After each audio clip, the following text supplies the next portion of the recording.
what's going on, guys? So today we're talking about another episode of the Yu-Gi-Oh! Penny Stock Market Watch. It's 5 words. We gotta find a smaller, like the pennies watch. That's a cool one. Um, let's just jump. I'm sorry. Let's just jump right into it. Look at you. Look at Harpy's pet dragon. I will say, I don't think Harpies. I just wanted to take a look at this set. It's not a $5 card though, so alas, we cannot talk about it. This is best selling. This is the best selling card from this set under $5, so it makes sense. Interesting little set here, like Heroes, Dark Magician Girl, Magician Support. Yeah, like we. I just wanted to check something real quick. Yeah. Okay. Anyway, but Magician Souls is not exactly like this card. Like Magician Souls, while it is really, really solid in Blue Eyes, is also really solid in other decks as well, right? Whereas like this, for example, like a lot of Harpies cards, not a lot, actually there are some Harpies cards, like obviously Harpies Feather Storm, Harpies Feather Duster, that actually are pretty good outside of Harpies. This is, if you control level 6 when you special summon, if sent from the field to graveyard, you can send a wing. Okay, what's its attack? 2,000? Okay. That's interesting. Okay, so you have to be careful with Harpies, right? Because while the idea of like, well, it's a nostalgic like card because it's from the show, that does stop to that does kind of stop after a certain point. And like maybe Harpies is that point, maybe Harpies is not that point. But like Chronomalies was in the show. That's not really like a fan favorite of anybody's. Not in like obviously that show, but it wasn't a show. Six heavy samurai. No, not the 6 heavy samurai. Super heavy samurais was in the show. Um, Not really like the most popular fan favorite deck. So just be careful investing. I know it's a Harpy card. I don't really know if Harpies run this card though. Because they run a lot of level 7s and level 4s. This is level 7. So maybe it is a fantastic Harpy card, and it's the exact card that they needed. They're going to be tier 3 at best, because Harpies is kind of not that great. I mean, like, I guess like Harpy Tri Brigade could be interesting. I don't know, but as far as whether or not this card could maintain its value or it's a solid card to invest in, I mean, those are the pre-sale values, but we are seeing what it's been doing since it hit the market. It's just kind of been getting less and less and less. And this 369 price, if we look, that's one of, well, 368 right here, also from today. That's one of the lowest prices it's sold for since it's been out. And that's kind of also its market price. I guess once these 3 are gone, it's no longer 369. This is holding this spot at 394. So maybe, you get this at 369, sell it at 399, and you make 30 cents. And those are gains, no matter what they say. And like I always say, I say this every week, and I just wanted to say it again. Like, obviously, this is just my thoughts on the market. This isn't like you have to do this. If you don't do this, a small Irish band's gonna slap you in the face. Like, no, that's not what's gonna happen. Like, you spend your money how you feel, and that's not just for me. That's like also for like Master Swag King, House of Champs, MCO 40, anybody else that does a market watch on Yu-Gi-Oh or anything else. Spend your money how you feel always. Anti-spell fragrance is $1.97. I get baited by this every single week, and then it's near mint first head. $1.97, 99 shipping is like $2.89, right? Yeah. It's the shipping. It's always the shipping. I guess when it comes to this card, I don't think it's gonna get hit on the ban list. I know if you watched my ban list video that I released a few days ago now, you'll see that I put anti-spell fragrance on there. It could go to 1, it could go to 0. I would be fine and satisfied. This card's been a problem for a very long time. There's literally like an entire mechanic that gets canceled out by this card if this card was going to get banned or limited, it would have been then. And it did not get banned during Pendulum format. I don't see this card going anywhere anytime soon. So, with that being said, I don't think it's going to go up a lot in value because I don't really ever think a lot of these versions have been $5. Like most of the versions of anti-spell fragments are like $2, $2.50, $3. Obviously you have the dual terminals because it's dual terminals, and the secret rare because it's a secret rare, right? But if you're paying like 4 for a playset, like what's your? I mean, this is the OTS super rare, so it's probably maybe a little worth it. But honestly, like I don't see this card gaining too much value, but I also don't see it losing too much value, right? So it's just an interesting thought. I've been thinking about it because I didn't pick up a copy of this card when it was real cheap, because it was cheap. As we just jump right back into it, like I mean that's not cheap, but like it's cheaper than it is now, right? So it was cheap and recently, and I remember looking at it going, like, it was $1.29 between in the week of March 14th. I was like looking at it, and I was like, maybe, right? You know, it's always a very powerful card. It was just, jeez, it was a dollar card at one point. I don't think it's gonna hit the spot though anytime soon. I don't see Sky Strikers taking any hits. I don't see the Adventure package taking too many hits. I just think there's too many decks that are spell reliant for anti-spell fragrance to disappear. Red Reboot coming back would hurt this card. I think that's more likely. Like Red Reboot coming back, and people kind of getting afraid of playing trap cards, and so anti-spell fragrance goes down in value. That's the only thing I can see. But I don't know when we're even gonna get a ban list.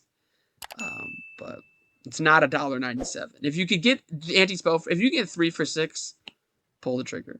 As we move forward, you guys gotta calm down. Like, to attach to during players' turn when effects are activated, you get detached. Negate. Alright. And it burns too. Like I said, man, you guys gotta calm down. Like this just keeps happening. This just keeps happening with Splight. Like, man, I guess, alright, you know, in theory, but Splight's been kind of around for announced for a while, so it's like $1 a year ago. It's up $4 since then.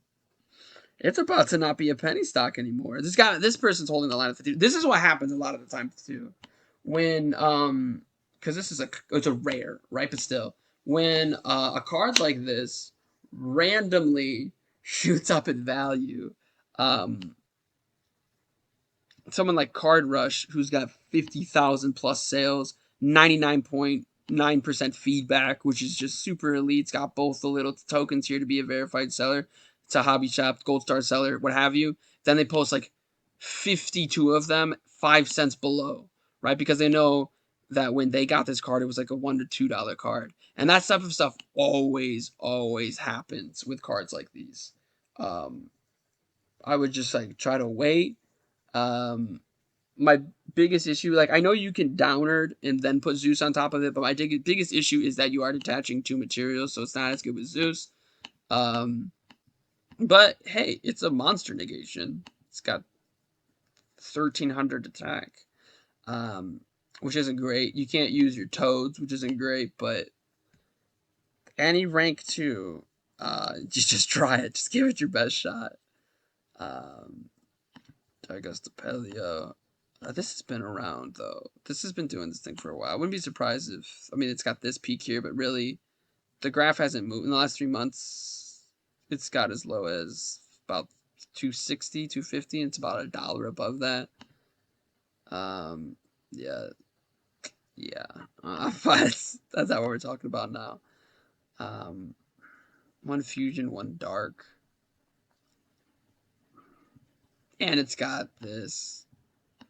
The thing is, too, with super polymerization and super polymerization targets, because of the Predaplants, because of cards like Guardian Chimera, because of... Actually, I don't know how Guardian Chimera works in Super Poly. I'm pretty sure it just summons itself, right, if you use your opponent's stuff. Yeah. But you can also, like, use your own stuff, too, with Super Poly. It's just a free form of disruption because your opponent can't respond to it. Obviously, you have to discard a card, but it just gets rid of your opponent's cards.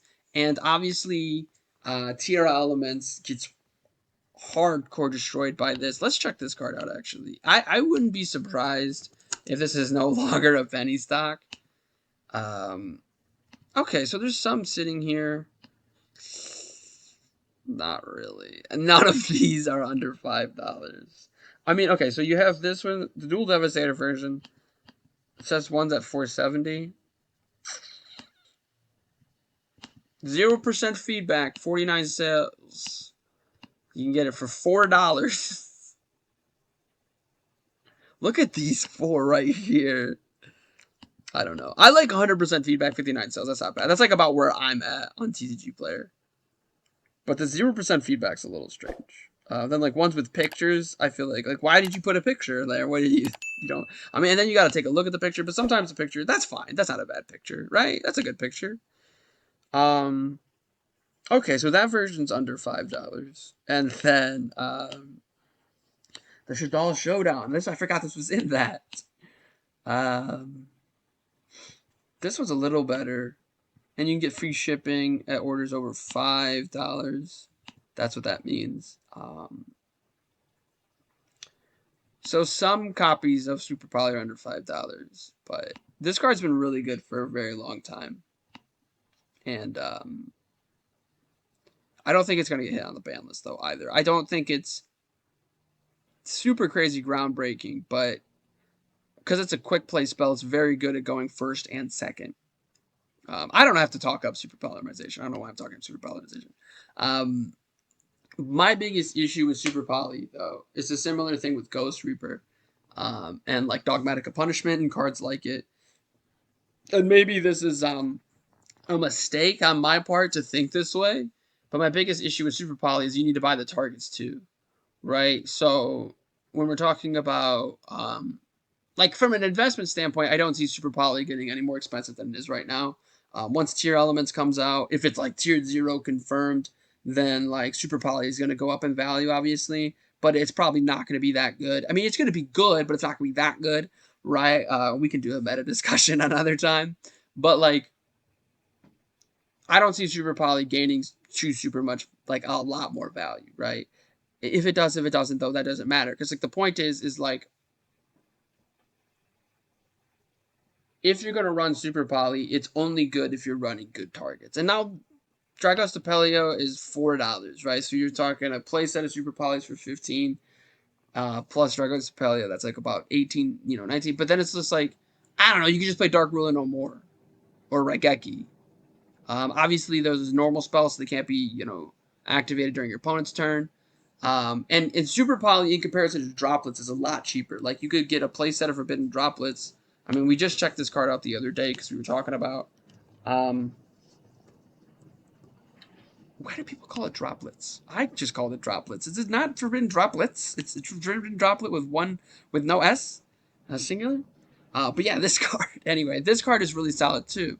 And obviously, this card's a little better than Super Polymerization, which is why the price point is where it's at. But if you compare Super Polymerization to Droplets, it is actually a lot better. For a couple of reasons. One, you have to discard with Droplet just like you do with Super Poly, right? So the big negative of Super Poly, which is not that big of a negative, having to discard, it certainly isn't in comparison to Droplet. And then if you also compare it to the fact that Droplet just negates, lessens the attack, Super Poly deals with the card, that's pretty big. However, Droplet does deal with more things too, and that's another big issue that I have with Super Polymerization.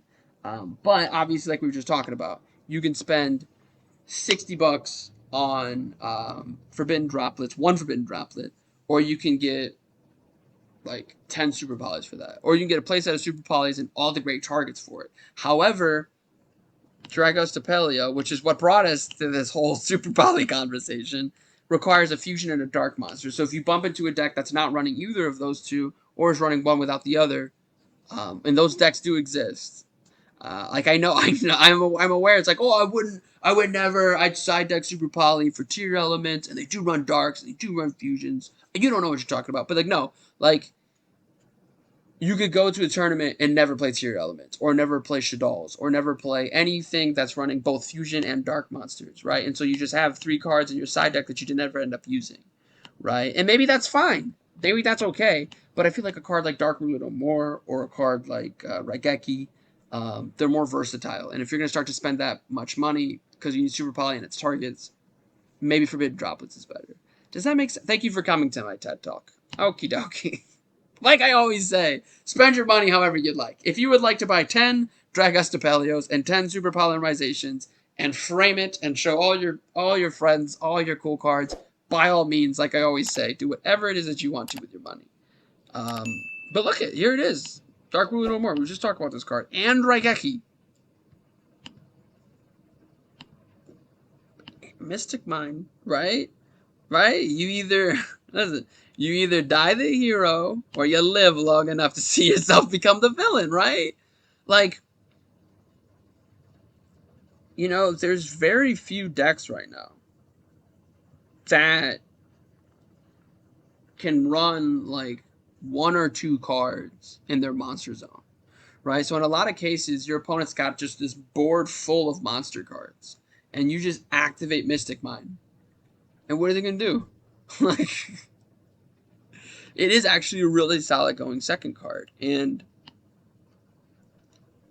I know I might get banned soon, and you would have liked to have bought it when it first came out. It's in about 250, but if ifs were fifths, we'd all be drunk, right?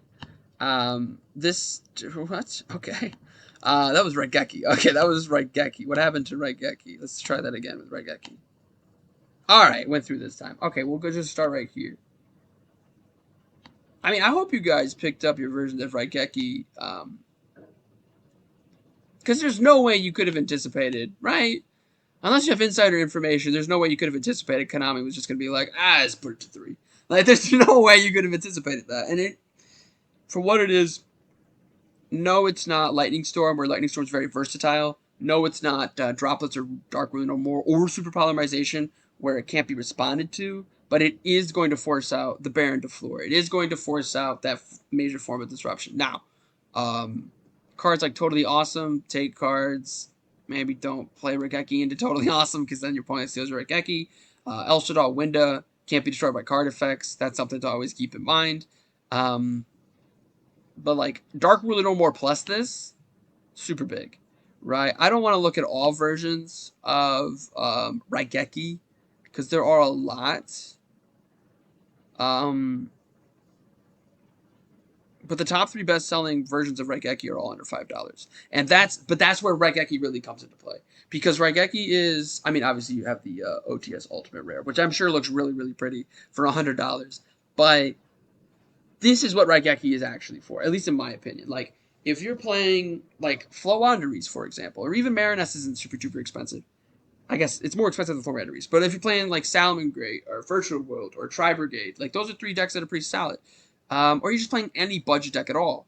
Raigeki is a really solid going second side deck, or even main deck card for budget players, which is why I think, right, if I'm putting out my, crystal ball head, I don't know what that means.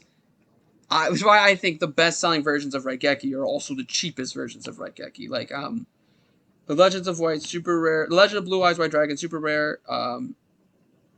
Technically, but like, look, so we got 2019 Tins, Spirit Charmers, El Dorado, right? Those are the 3 best-selling. And then we got Battle Pack Epic Dawn, Legendary Collection Kaiba, and the 2020 Tins. So 3 of the 5 lowest versions, and I think it's just because this is a prismatic secret rare, super rare, premium gold rare. I don't know. All versions of Raigeki, except this one. This is a rare version of Raigeki? No. All versions of Raigeki look really cool, right? Secret rares, ultimate rares, super rares, what have you, except for this one, right? Which is why no one's bought this one. But we look at this one too. The market, like, yes, the market says low to high, but this one's lowest is 538. This one's lowest 266. So legitimately speaking, the lowest cost versions of Raigeki are the best selling, and I think that's because it's a very solid budget option for. And I always like to point out budget options because I'm aware that, like, I assume most people that watch this, the Yu-Gi-Oh! Penny Stock Market Watch, aren't just like rolling around in cash every single day, right? I could be wrong, right? There's nothing wrong with like having just a bunch of cash, but wanting to invest in different things like this. But I also just like to give out budget options and talk about like budget decks and different budget alternatives. I think you can even have a video like budget alternatives for really powerful cards. And Raigeki, as well as Dark Ruler No More, is one of them. I don't want to talk too much about. I've talked about Dark Ruler No More ad nauseum. I just wanted to check real quick to see if all versions of Dark Ruler No More. Yep, all versions of Dark Ruler No More are no longer $1. So I hope you guys got your copies when they were this low. Because I remember making a video around here complaining how low they were because the Out by Strike structure deck made the card super cheap. And I remember saying about a week later, like, this card's going to go up in value soon. And now it's going up in value. I've mentioned this before. I think it'll top out at $5, but we were just looking at Raigeki. This card, in my opinion, is just good as Raigeki, so I'd assume it could get to about that $3, $4, or $5 mark. But keep in mind, there's like 11 different versions of Raigeki, and we just got these 2 versions of Dark Ruler No More, so we could be stuck with 3 for a while.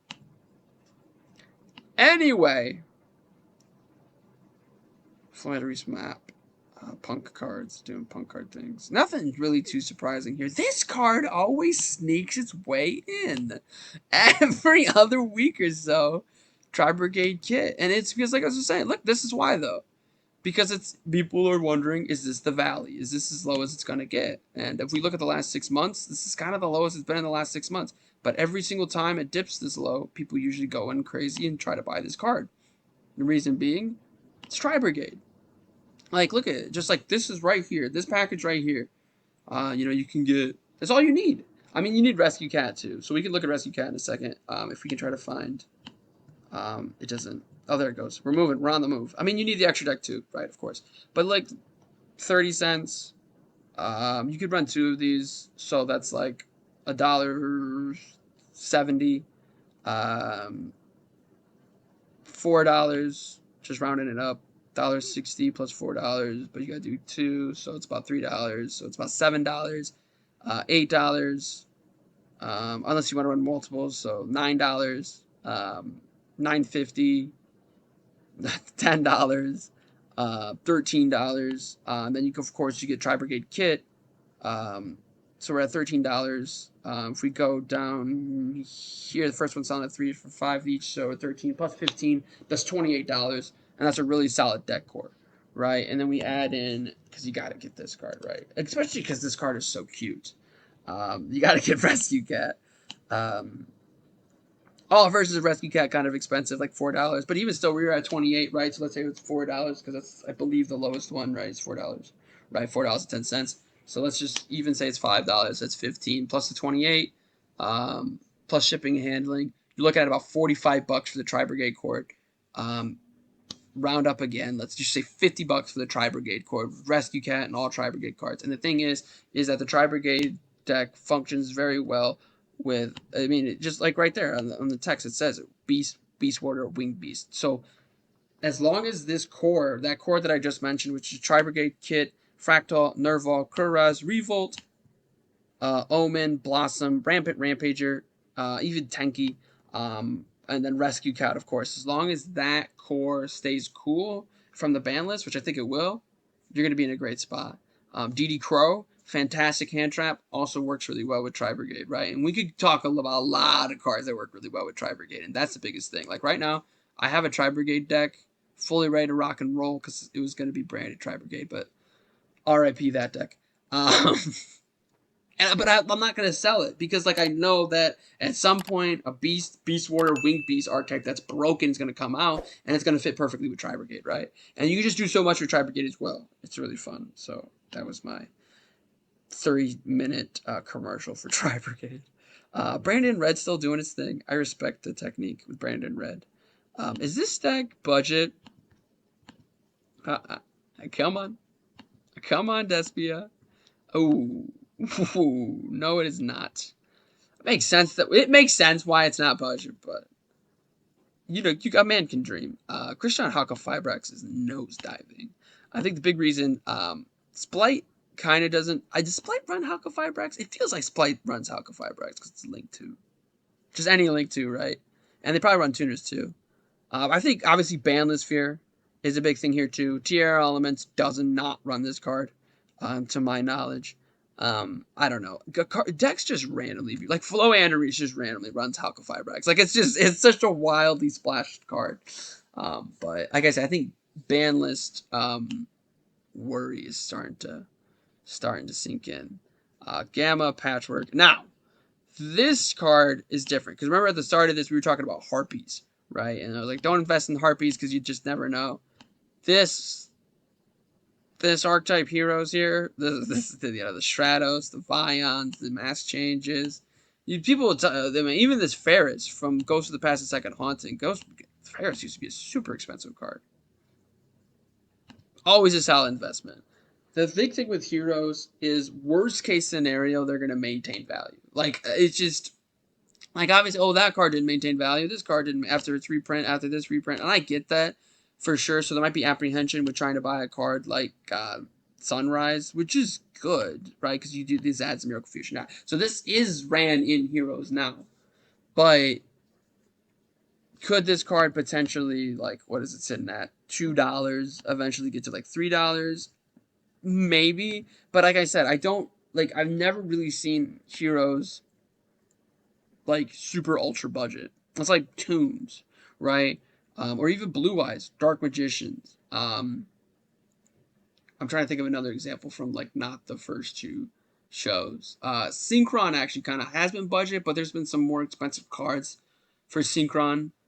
Utopia, Zexal Weapon, especially now, is kind of starting to, steamroll in popularity. So, but especially those older style of decks, like Elemental Heroes, Blue Eyes, Dark Magicians. It's not harpies. Like these have a very solid core fan base, and you will always, always, always. I said it in a video recently. Like your cards are not worth what they are on TCG Player. They're not worth what they're on eBay. Cards are worth what people will buy them for, right?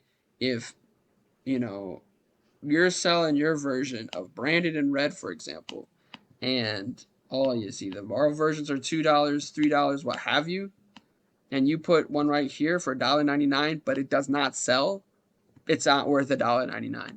Does that make sense? And there will always be people interested in buying hero cards. So with that, let me know what you guys think in those comments down below. What cards under $5 or less are you most interested in? Let me know in those comments down below. Make sure you guys click that like button to show your support for the channel. Subscribe for even more content. But most importantly of all, have a good day.